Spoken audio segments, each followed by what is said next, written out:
Hello students, my name is Dr. Jyoti Singh and today I am going to discuss with you a very important topic from a class 9 science book chapter number 10 that is mass and weight. Okay, so let's start the discussion and इस video में हम समझेंगे कि मास क्या होता है, wait क्या होता है, दोनों में क्या डिफरेंसेस हैं और दोनों की अपनी अपनी क्या इंपॉर्टेंस है. ठीक है, so we have learn in the previous chapter that the mass of an object is the measure of its inertia. ठीक है, फोर्थ चैप्टर में हमने पढ़ा कि जो मास होता है वो उसका मेजर होता है इनर्शिया का. मतलब जितना ज़्यादा मास होगा उसके पास उतना ज़्यादा इनर्शिया होगा. इनर्शिया मतलब कि अपने मोशन को रेजिस्ट करने की एबिलिटी उतनी ही ज़्यादा उसके पास होगी. ठीक है, जिसके पास जितना ज़्यादा मास होगा उसके पास उतना ज़्यादा इनर्शिया होगा. ठीक है, so we have also learn that greater the mass greater is the inertia.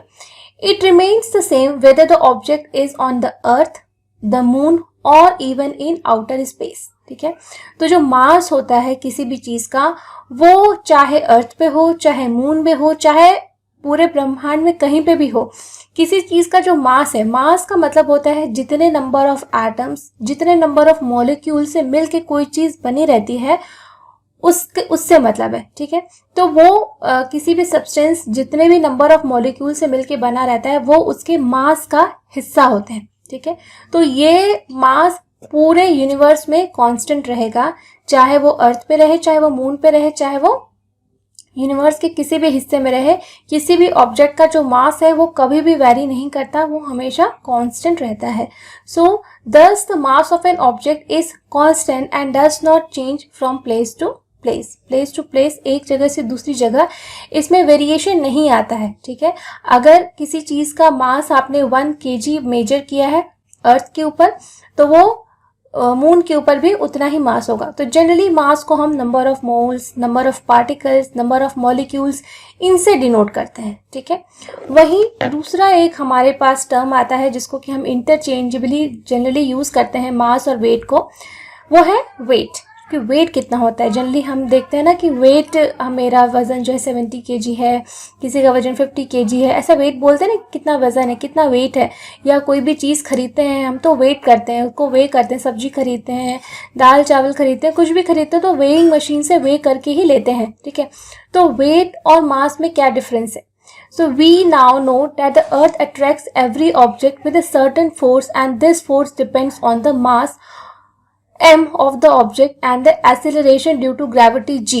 ठीक है, तो जैसे हमने देखा कि अर्थ जो है उसके पास एक पावर है जिसको कि हम ग्रेविटेशनल फोर्स कहते हैं और उस ग्रेविटेशनल फोर्स से अर्थ जो है हर एक चीज़ को अपनी तरफ अट्रैक्ट करती है. ठीक है, और ये ग्रेविटेशनल फोर्स प्रोपोर्शनल होता है मास के. ठीक है, सो अब और ये जो ग्रेविटेशनल फोर्स एक्ट करता है वो ग्रेविटी के ऊपर भी डिपेंड करता है कि ग्रेविटी का पावर या ग्रेविटी की वैल्यू कितनी है. ठीक है, so the weight of an object is the force with which it is attracted towards the earth, that is force is equal to mass into acceleration.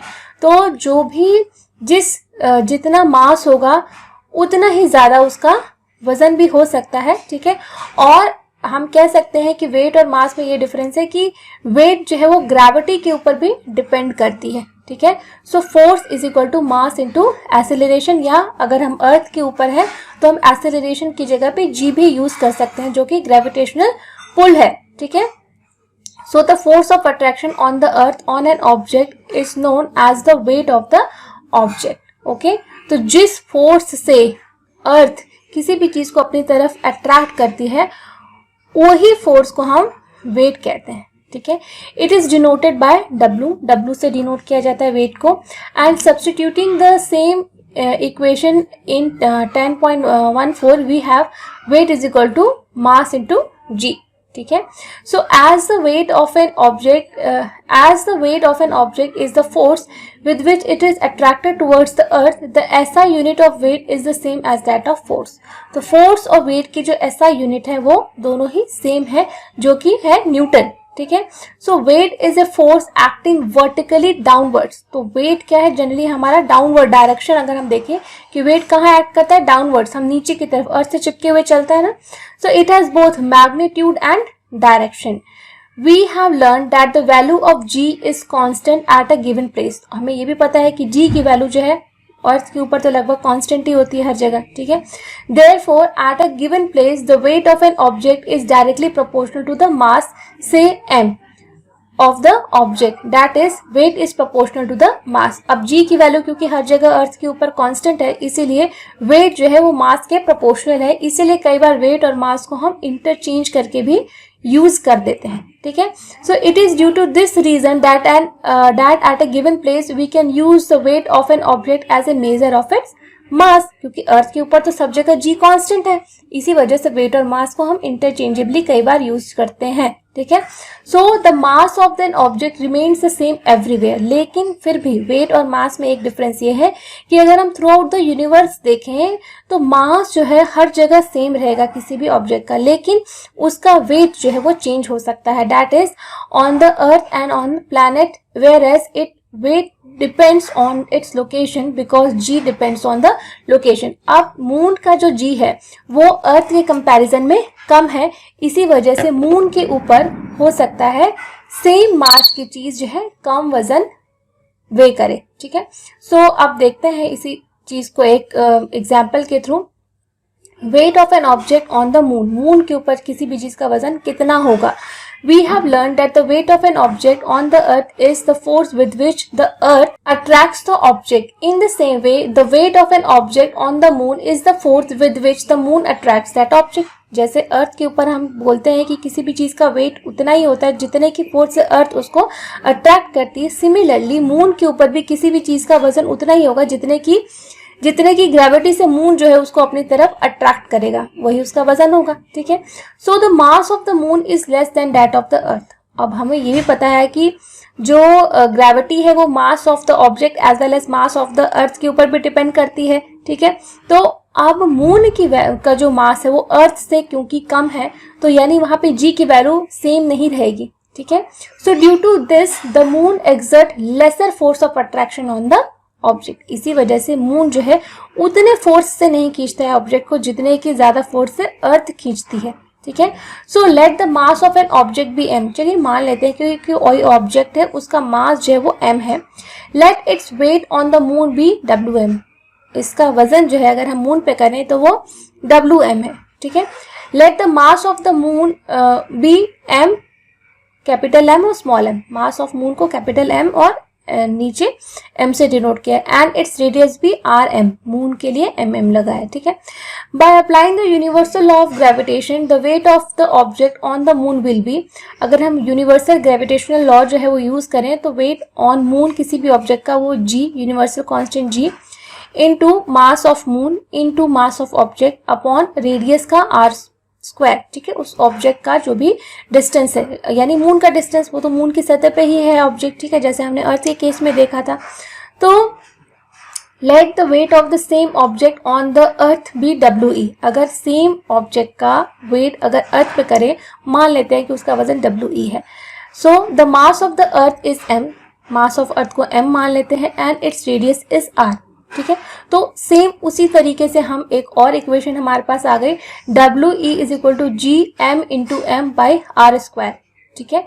फिर substituting the values from table 10.1 in equation 10.16 and 10.17, अभी हमें पता है कि mass of earth जो है 5.98 into 10 to the power 24 है, और रेडियस भी पता है, मून का भी मास पता है और रेडियस भी पता है। तो इन वैल्यूज को अगर हम इक्वेशन 10.16 और 10.17 में सब्सटीट्यूट करते हैं तो वेट ऑन मून आएगा हमारे पास g और 7.36 into 10 to the power 22 m by ये, ठीक है।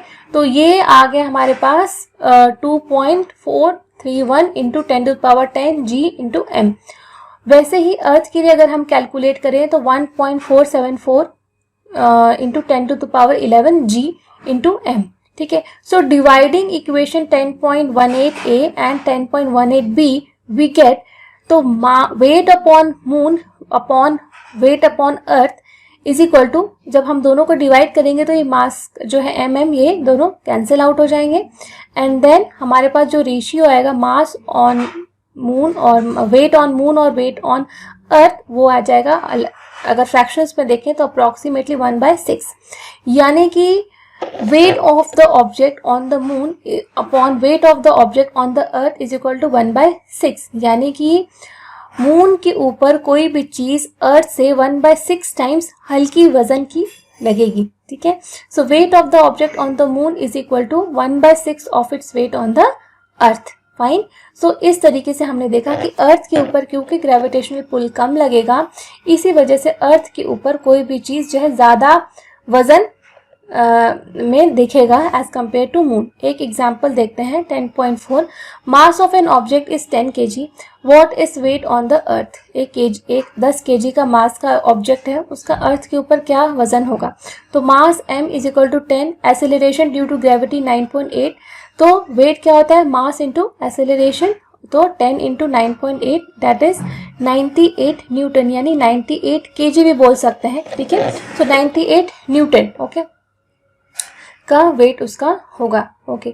सो फोर्स, एक और एग्जांपल हम देखते हैं 10.5, an object with 10 Newton when measured on the surface of the earth, what would be its weight when measured on the surface of the moon। एक कोई ऑब्जेक्ट है जिसका कि वजन 10 न्यूटन होता है अर्थ के ऊपर, मून पे उसका कितना वजन होगा। अब हमको पता है कि मून के ऊपर 1/6 टाइम्स कम होता है वजन, तो इसी चीज को अगर हम 1/6 से डिवाइड करते हैं तो 1.67 न्यूटन आ जाएगा हमारे पास, ठीक है।